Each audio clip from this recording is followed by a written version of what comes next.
देखिए, ops unit के अंतर्गत तीन चीज़ें आती हैं। पहला है कि पीसीआर का डिप्लॉयमेंट, दूसरा है जो इस G20 अरेंजमेंट के लिए 236 CAPF कंपनीज आई थी, उनका डिस्ट्रीब्यूशन एंड डिप्लॉयमेंट, और थर्ड है CPCR से monitoring, central police control room से मॉनिटरिंग। तो इसमें ये तीनों ही काम हमारे लिए बहुत चैलेंजिंग थे। फर्स्ट है पीसीआर का डिप्लॉयमेंट। ये आपको जैसे पता है कि पूरे इस अरेंजमेंट में कारकेड मूवमेंट बहुत इंपॉर्टेंट था और इसकी कई बार रिहर्सल हुई।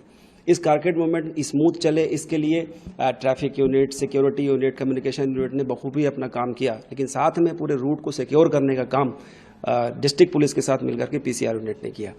तो हमने पूरा, हमारे स्टाफ ने, हमारे इंस्पेक्टर, एसीपी और ग्राउंड स्टाफ ने पूरा इसको 4-5 महीने तक इस रूट का पूरा स्टडी करके कि कहाँ पर कौन से कट्स हैं जिनको कि कवर करना रिक्वायर्ड है, और उसको कवर किया। और फिर हमने ये इंश्योर किया कि कहीं पर भी कोई ऐसा पॉइंट ना रहे जो छूट जाए और किसी तरह से कुछ रूट में इशू आए।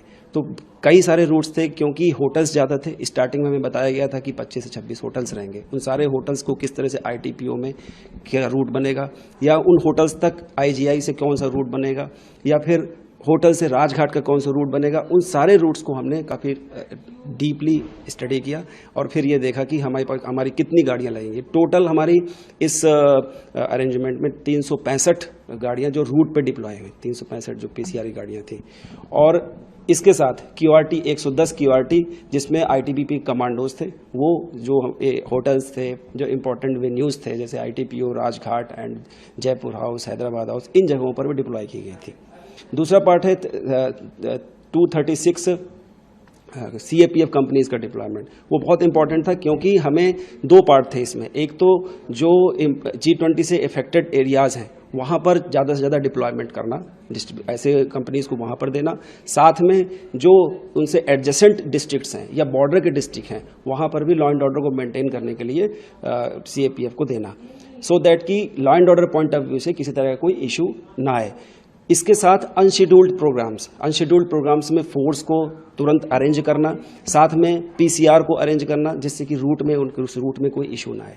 थर्ड पार्ट है CPCR से मॉनिटरिंग। CPCR से मॉनिटरिंग एक बहुत ही इंपॉर्टेंट पहलू है, क्योंकि MHA कंट्रोल रूम डायरेक्ट इनसे रिलेटेड होता है, हमारे CPC central police control room से।